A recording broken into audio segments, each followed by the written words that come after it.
Chers auditeurs de la radio Haïba FM, bonjour. Aujourd'hui, on essaye ou on va vous présenter une émission un peu spéciale, une émission sur l'éducation, puisque nous accueillons un invité qui nous vient de la Tunisie. La Tunisie est un pays ami des Comores depuis très longtemps. Nous accueillons Monsieur Ben Saïd Mouez. Est-ce que j'ai bien prononcé le nom? Alors, bonjour Monsieur et bienvenue sur les plateaux de Haïba FM.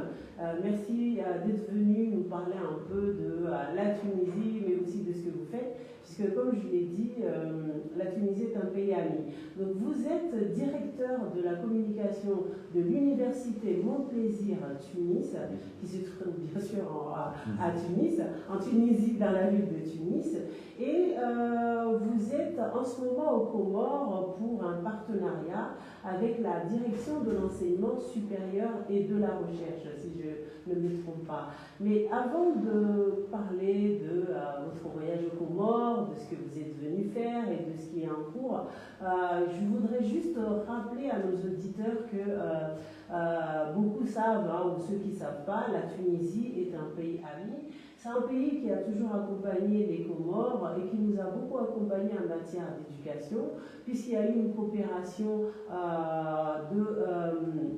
de professeurs tunisiens qui sont venus enseigner ici aux Comores après l'indépendance quand les Français sont partis.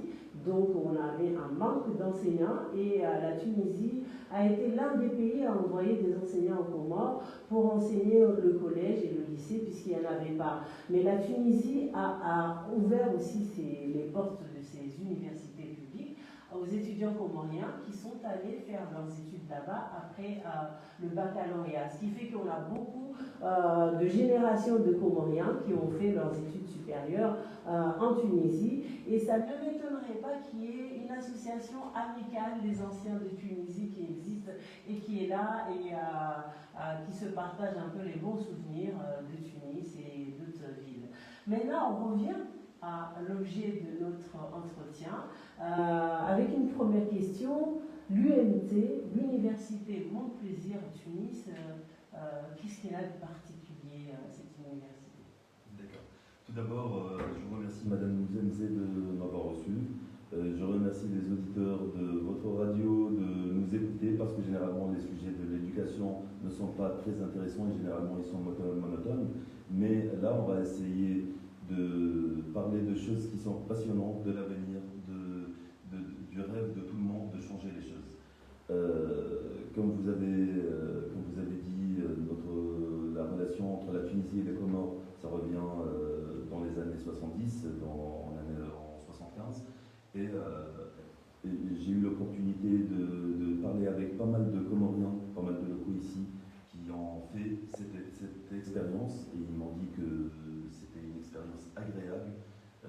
J'ai l'expérience aussi d'avoir des Comoriens dans mon quartier là où j'habite et on se connaît depuis toujours en fait et c'est pas une question d'étudiants ou d'études ou de pays, on se ressemble énormément et les traditions par rapport aux traditions, par rapport aux coutumes et tout ça, et donc je ne me sens pas dépaysé du tout ici. Sauf que ici c'est trop beau. Merci. La Tunisie n'est pas mal. Je trouve votre pays merveilleux et franchement je ne me sens pas dépaysé du tout. Alors, qui est l'UMT? L'UMT c'est la première université en Tunisie, on a été créé en 1993. C'est par M. Fatri Farhat, qui est le président actuel, le président directeur général de l'université, dont je suis le directeur de communication bien entendu. Alors, l'université a lancé pas mal de situations, pas mal d'expériences, pas mal de choses, et donc on est arrivé à une maturité que nous ne pouvons rien faire si nous ne mélangeons pas les cultures. Vu que nous sommes un pays africain et nous sommes fiers d'être un pays africain, nous avons vraiment travaillé sur beaucoup de nos traditions, de nos coutumes et tout ça, et nous sommes vraiment contents et heureux et fiers d'annoncer que nous avons 16 nationalités dans notre université. Est-ce qu'on peut dire que l'UMT est une université est une université internationale, c'est-à-dire qui se place Oui. au-dessus de la mêlée, qui est tournée vers le monde plutôt que... Oui, bien entendu.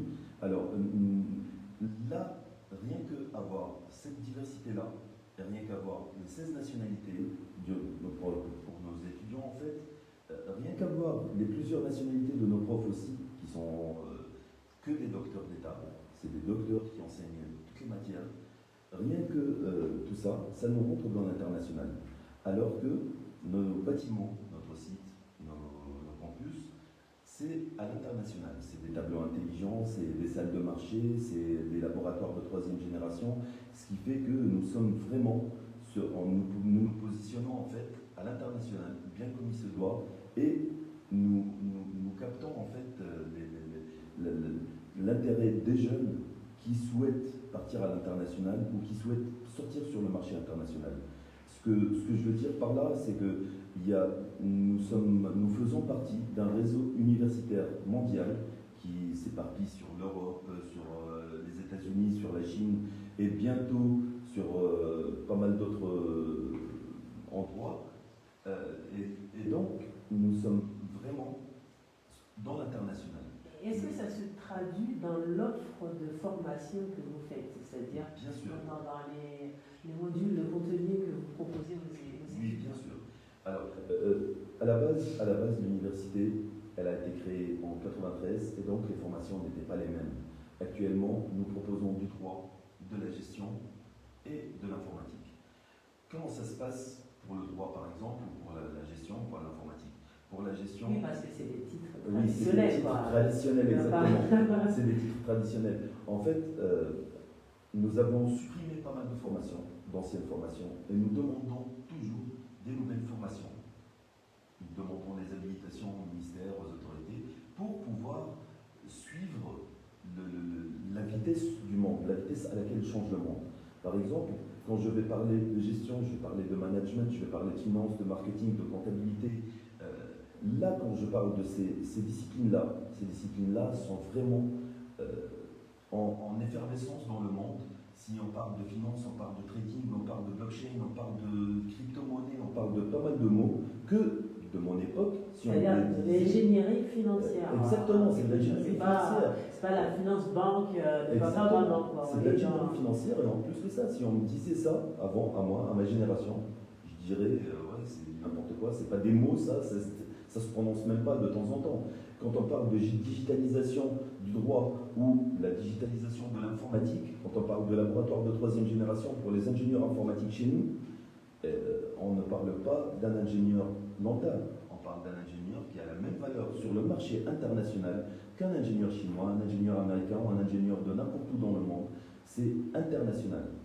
Et donc, là, je peux vous rassurer, en fait, Madame Zé, que nous sommes dans l'international. Nous avons attaqué l'international et nous sommes positionnés actuellement.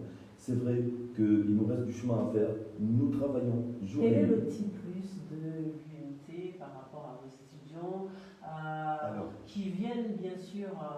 j'ai compris que vous avez des étudiants en les préparant à une carrière internationale. C'est quoi le petit plus que vous offrez à ces étudiants-là? Le petit plus, c'est pas l'UNT qui offre, c'est les étudiants qui offrent à l'UNT. Comment je vais vous expliquer ça?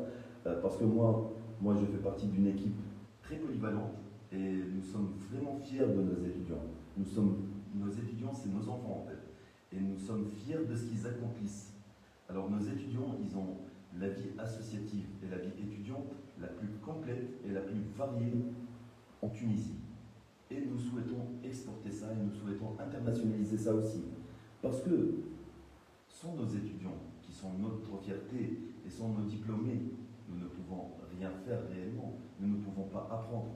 Alors, c'est à travers nos étudiants et l'accueil, même là maintenant, je vais parler d'autre chose. Je vais parler de l'étudiant étranger quand il va arriver en Tunisie. Il y a notre part.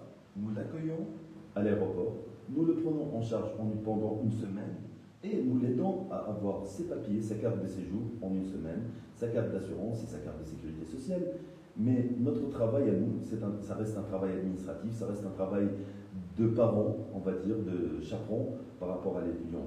Maintenant, le travail réel de trouver un habitat, de trouver réellement où louer et où habiter, de trouver comment faire des courses, de trouver les endroits là où il y a les jeunes, où faire ses devoirs, où est-ce que ça, tout ça, c'est pas nous qui faisons, c'est les étudiants eux-mêmes, c'est l'association des étudiants qui fait ça. Elle fait un accompagnement formidable et franchement, non seulement que je suis fier, mais je suis ébloui des efforts qu'ils fournissent pour leur prochain.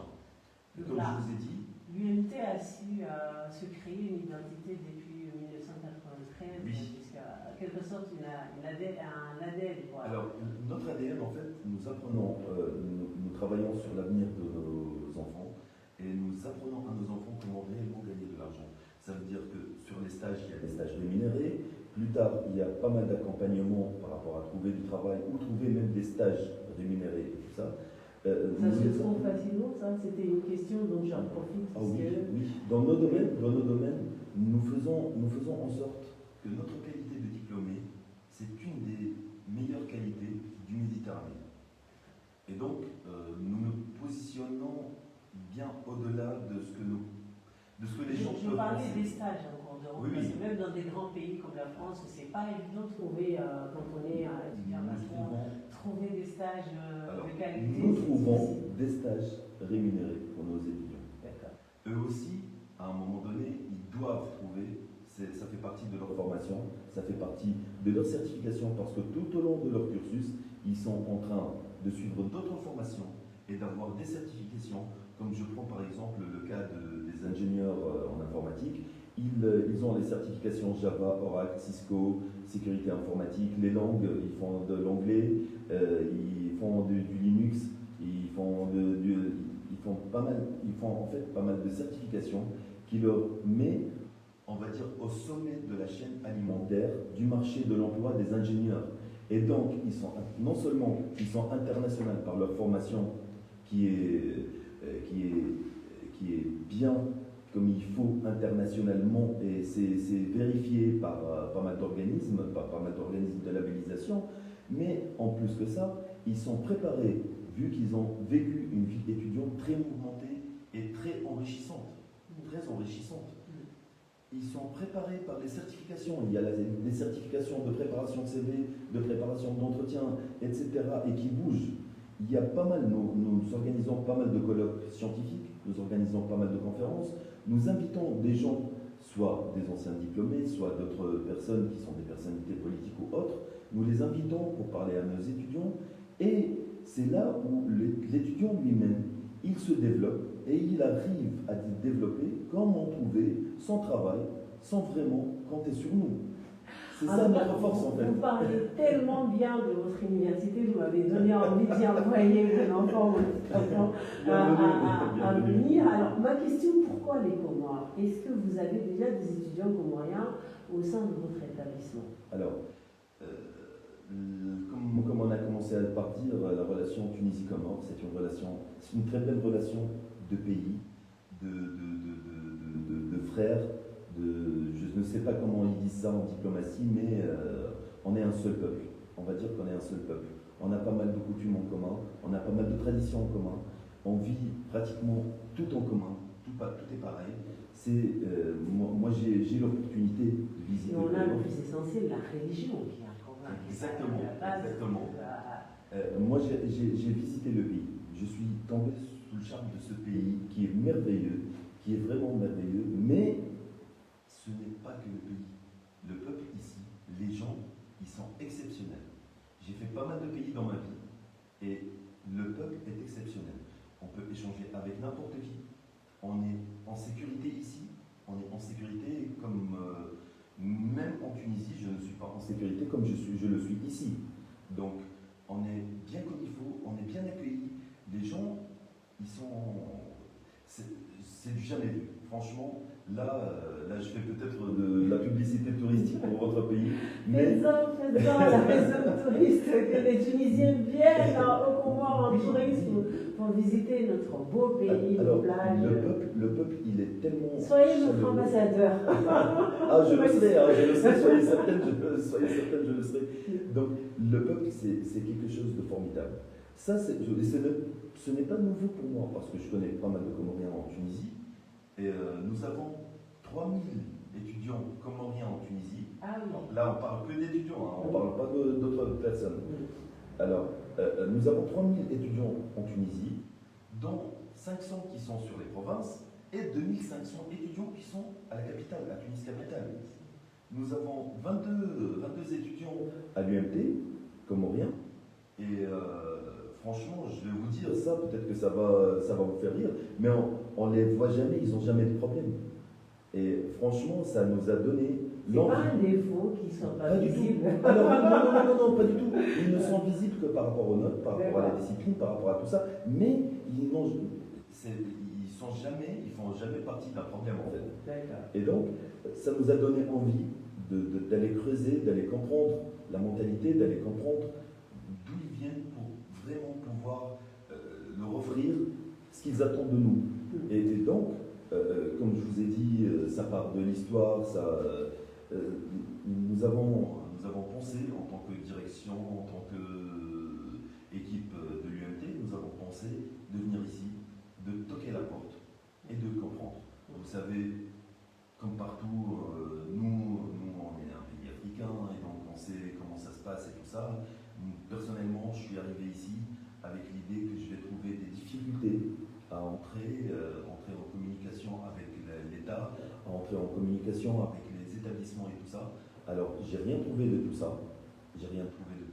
J'étais accueilli sans rendez-vous par monsieur le directeur de l'enseignement supérieur et de la recherche scientifique, que je remercie énormément. J'étais accueilli sans rendez-vous. Il m'a vraiment écouté. Il m'a montré sa volonté de faire évoluer les choses. Et il m'a même mis en contact avec monsieur le directeur adjoint de la MPI, dont je vais parler peut-être plus tard. Alors, j'ai trouvé une volonté énorme de changer les choses, de faire évoluer les choses dans le sens positif. Et quand j'ai trouvé ça, alors j'ai fini la réunion avec monsieur le directeur de l'enseignement supérieur, et je suis parti, j'ai fait une réunion avec ma patronne qui est la directrice générale et mon patron qui est le président de l'université. On a fait une réunion, on a parlé et tout ça, et on a décidé, généralement, nous sommes une université privée et on fait payer nos formations. On a décidé en fait ensemble. C'était ma prochaine question, donc allez-y, ça coûte combien d'étudier à En fait, nous avons entamé déjà les discussions pour un partenariat durable et fiable avec le ministère. Et donc, nous allons proposer au ministère déjà, sur chaque 5 inscriptions dans notre université, nous donnons une bourse totale. Ça veut dire que la personne, elle vient, elle fait soit ses 3 ans, soit ses 5 ans, gratuitement. Donc là, c'est quelque chose qui ne se fait pas dans le monde de l'enseignement. Je suis dedans depuis 2019 et ça ne se fait pas.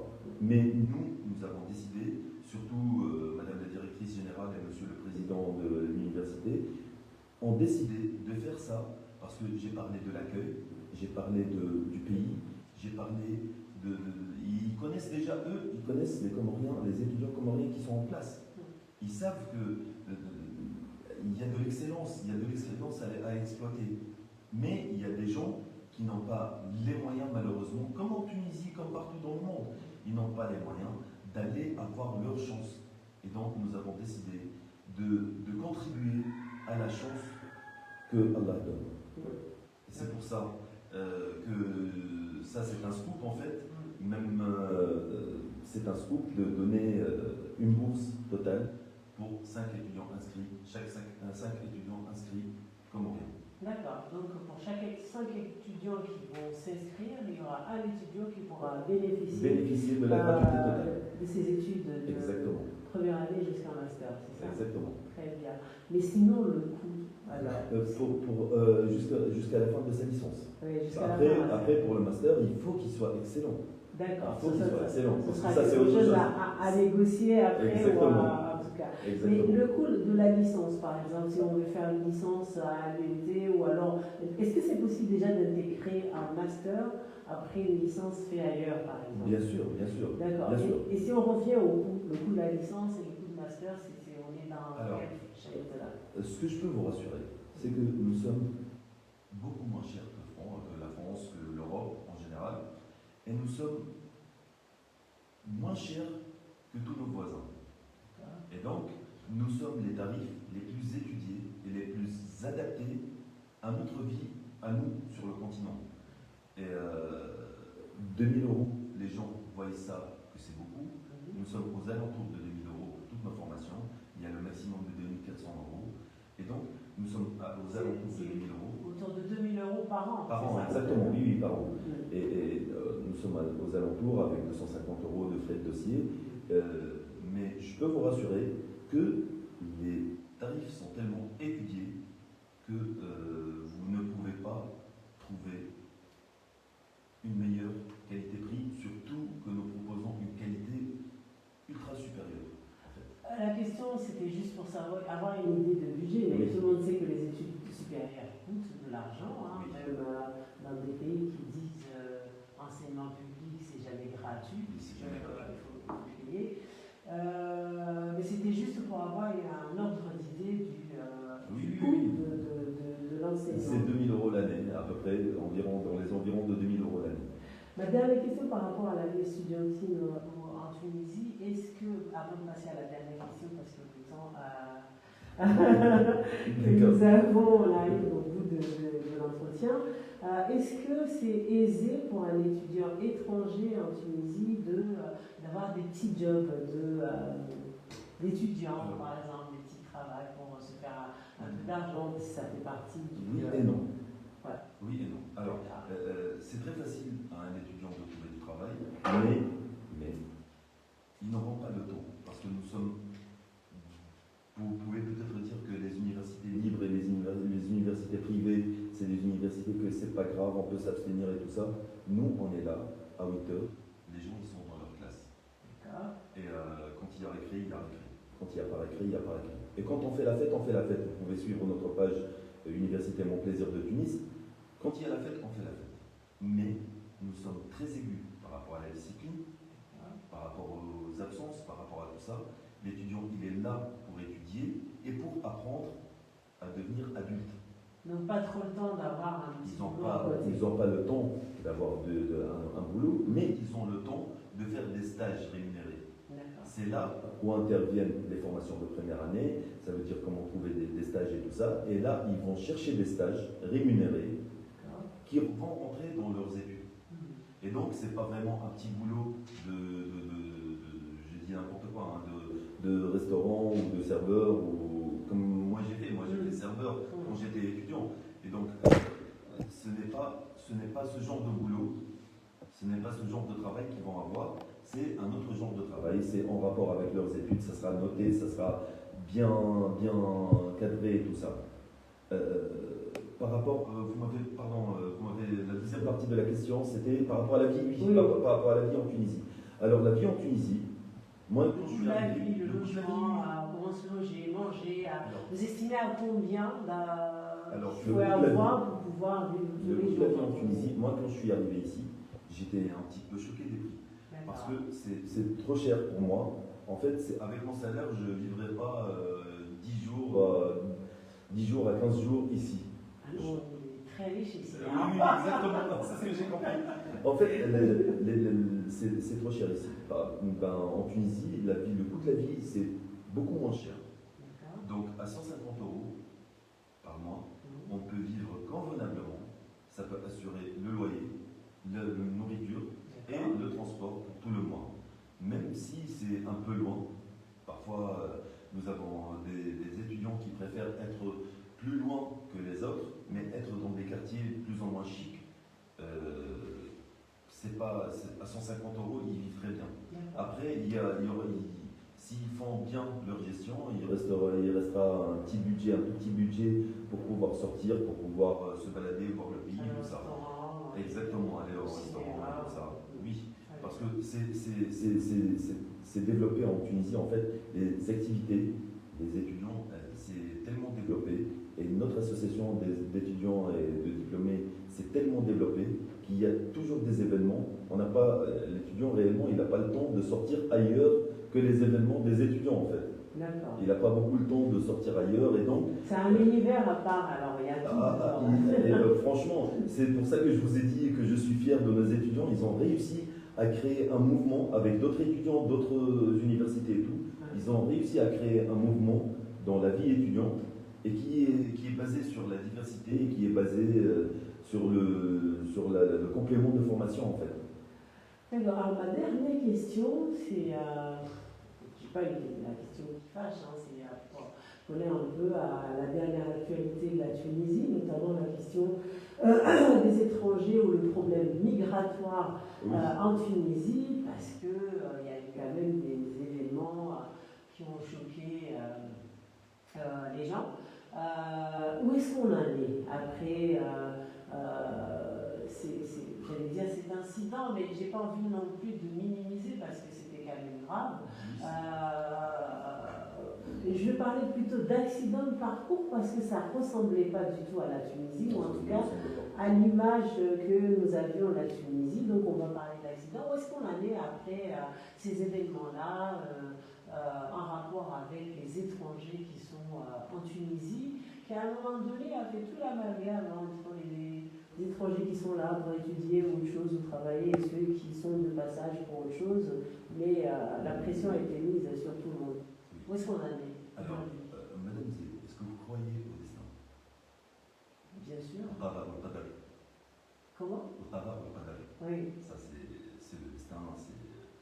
Alors, cet incident, moi, je vais vous raconter les deux versions de cet incident, de quand ça a commencé et tout.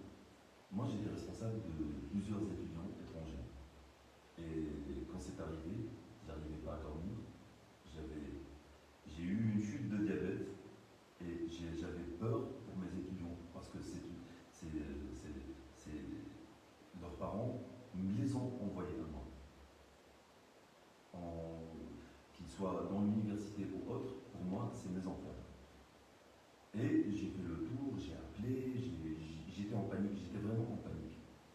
La majorité de ces étudiants étaient en train de faire la fête tranquillement. Il n'y a pas eu d'incident, surtout sur la capitale, il n'y a pas eu d'incident du tout. Ils étaient en train de faire la fête, ils étaient dans leur cours normal. Et il y a eu de la peur, mais pas sur Tunis. D'accord. Donc à Tunis, il y a eu juste de la peur. C'est surtout de la peur. Il n'y a pas eu d'acte de... Oui. Il n'y a pas eu réellement, il n'y a pas eu d'acte. C'est avec la police principalement que ça se passe, donc c'est pas avec les citoyens, c'est pas avec les locaux. Il y a des choses minimes qui se passent avec les locaux, mais on va dire qu'il n'y a pas réellement de différence entre local et étranger. En Tunisie, il n'y a pas beaucoup de différence en fait. Alors, suite à ça, il y a eu pas mal de démarches, et c'était un mal qui a été utilisé pour un bien. Avant, un étudiant galérait pour avoir sa carte de séjour. Ça peut rester, il peut finir son cursus et ne pas avoir sa carte de séjour. D'accord. Maintenant, la carte de séjour, elle est préparée dans un délai de maximum de 10 jours. D'accord. Une fois les inscriptions. Exactement. Une fois l'inscription, la personne s'est présentée. C'est pour ça que nous avons inventé la technique de prendre la personne en charge pendant une semaine. Ça veut dire qu'il ne peut pas avoir de problème vu que nous le prenons en charge. Il ne peut pas avoir des problèmes avec la police, il ne peut pas avoir des problèmes avec l'État. Nous le prenons réellement en charge. Et l'inciter et l'aider et l'accompagner aux démarches. Pourquoi je choisis bien les mots. Nous ne le faisons pas à sa place. Tout simplement, la Tunisie, c'est un pays bureaucratique. Il y a trop de papiers. Nous essayons d'accompagner les étudiants à comprendre que c'est un pays bureaucratique. On peut faire des allers-retours pour rien du tout. Et donc, nous accompagnons. Il a sa carte de séjour en une semaine, on va dire 10 jours, une semaine. Il a sa carte d'assurance en même pas 2 jours. Sa carte de sécurité sociale en une semaine, 15 jours. Ça va dépendre du mouvement. Si c'est en septembre, c'est 15 jours. Si c'est ailleurs, c'est septembre-octobre, c'est 15 jours. Sinon, si c'est ailleurs, c'est pas grave, c'est 2-3 jours maximum. Et donc, ce mal-là était un qadar, c'était un destin pour qu'on dégage tout le bien que les étudiants vivent actuellement. Parce que les étudiants étrangers, à un moment donné, ils n'arrivaient pas à se déplacer. Par exemple, moi j'étais confronté à ça, si j'ai une excursion pour partir de Tunis à Djerba, un étudiant étranger qui n'a pas sa carte de séjour n'avait pas le droit de partir avec moi. D'accord. Et donc, ça, c'était vraiment un handicap. C'était vraiment, pour moi, je trouvais ça révoltant. Mais bon, je ne suis qu'un homme, comme a dit Martin Luther King. Et je trouvais ça révoltant. Mais c'est la réalité des choses. La police va l'arrêter, elle va lui dire oui, est-ce que vous avez des papiers, vous n'avez pas de papiers. Maintenant, parlons du problème qu'il y a actuellement en Tunisie, qui est le problème de ce qu'ils appellent sans-papiers ou les étrangers sans-papiers. Alors, la Tunisie, c'est un tout petit pays. C'est un pays pauvre. C'est un pays où tout le monde doit travailler dur pour pouvoir joindre la fin du mois. Nous ne pouvons pas, comme étant État, accepter qu'il y a des mouvements organisés, qu'ils soient malveillants ou bienveillants. Nous ne pouvons pas trop accepter les mouvements organisés. Dans ces mouvements organisés, il y a les mouvements criminels. On est bien d'accord qu'il y a le bien et le mal partout dans ce monde. Les Tunisiens non plus, c'est pas des anges. Moi, je vois le taux de criminalité ici, je vois en Tunisie, j'ai peur pour moi en Tunisie. Donc, c'est comme ça. Maintenant, la police doit identifier, comme partout dans le monde, doit identifier les gens, doit les aider, doit les accompagner, soit à faire ce qu'ils ont à faire, soit à rentrer chez eux.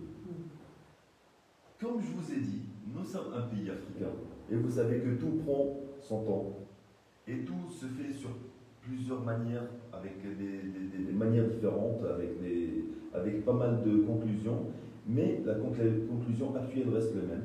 Il n'y a pas de solution miracle. Nous ne pouvons pas enlever, on a un proverbe en Tunisie qui dit « Je ne peux pas enlever mon nez de mon visage ». On ne peut pas enlever notre nez de notre visage, nous sommes africains et nous sommes fiers de l'être. Nos coutumes partent de Nabeul au Cap-Bon jusqu'au Mali. Ça, c'est les coutumes réelles et intégrées. Moi, j'étais au Congo il n'y a pas longtemps, j'étais à l'RDC il n'y a pas longtemps. J'ai croisé pas mal de personnes. Et ils chantaient, ils faisaient un chant, c'est pas religieux, mais c'est un peu traditionnel. On a le même en tunisien. Et j'ai chanté avec eux. Et les gens, ils étaient là, moi aussi j'étais étonné. On a les mêmes traditions, on a les mêmes coutumes. Partage, on est le même peuple. On est le même peuple, exactement. On est le même peuple. L'Afrique, berceau de l'humanité. Et ne croyez pas ce que certaines, et je dis bien certaines, médias et certains pays disent que c'est par rapport à la couleur de peau, ça n'a rien à voir. Moi, je vais vous dire que déjà, dans mon quartier, il y avait une famille comorienne. Enfin, une famille comorienne, le mari, il était comorien et la femme était tunisienne.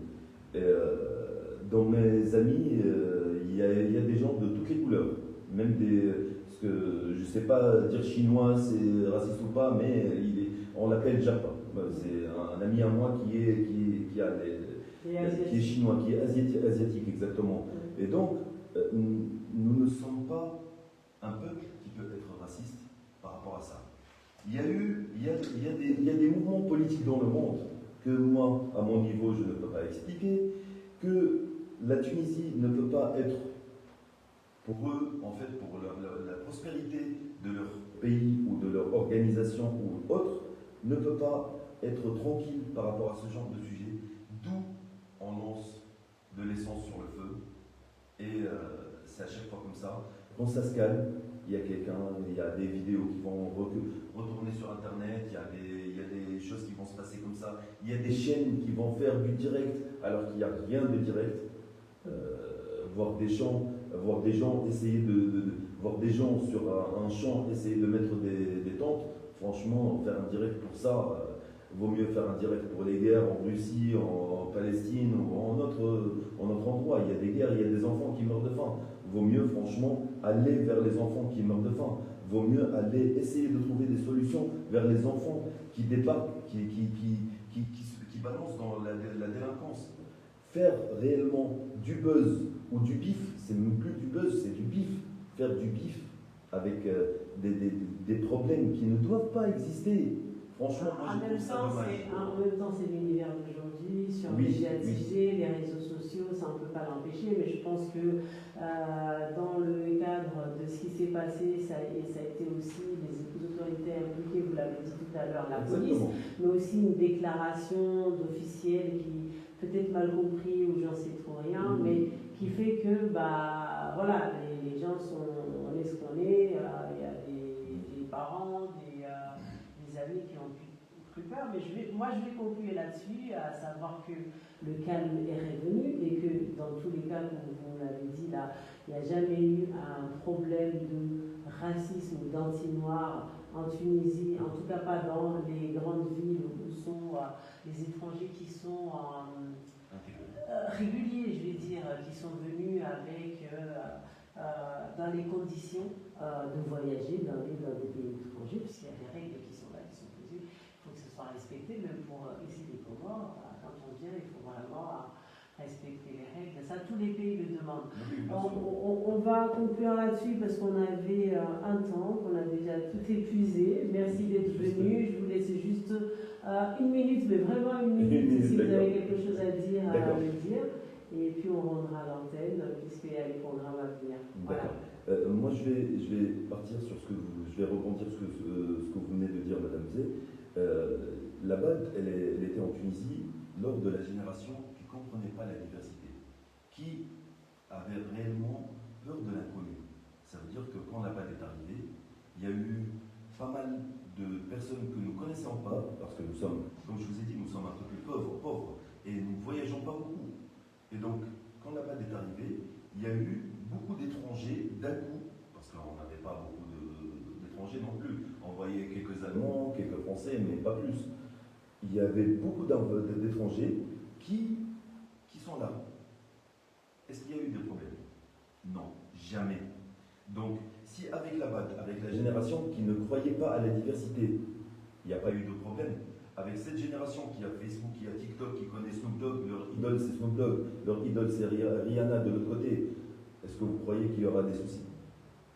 Et donc, ça, c'est une question pour qu'on y pense, pour que les jeunes pensent.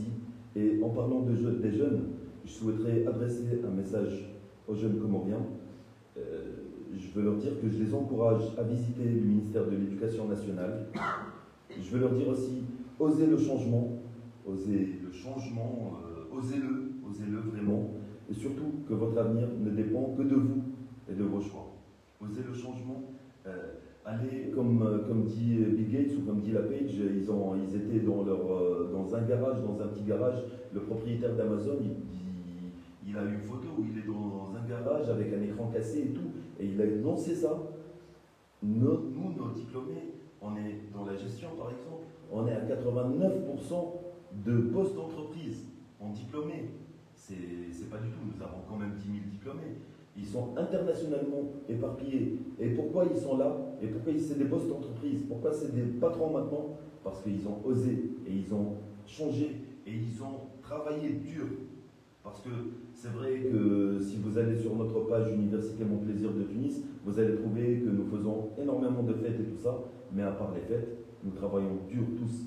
Nous, avec nos étudiants et nos étudiants, qui sont notre fierté encore, je le dis, et je suis fier de le dire, c'est vraiment des gens qui travaillent jour et nuit pour atteindre l'excellence.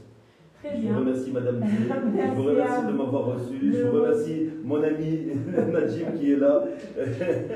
Je remercie on ne l'a pas l'équipe présenté, technique. mais qui a accompagné. Oui, je suis désolé. Il est connu, hein, Je remercie aussi l'équipe C'est un technique. témoignage du ministère de l'Éducation nationale pourvu que là, on est en train de travailler et de préparer la convention. Voilà. Très bien. À bientôt. On se reverra sans doute une fois que le partenariat sera bien mis en place et que les premiers étudiants J'ai beaucoup commenceront parlé, la à prochaine venir. fois c'est Najim qui va tout dire. Et il va vous raconter son expérience en Tunisie.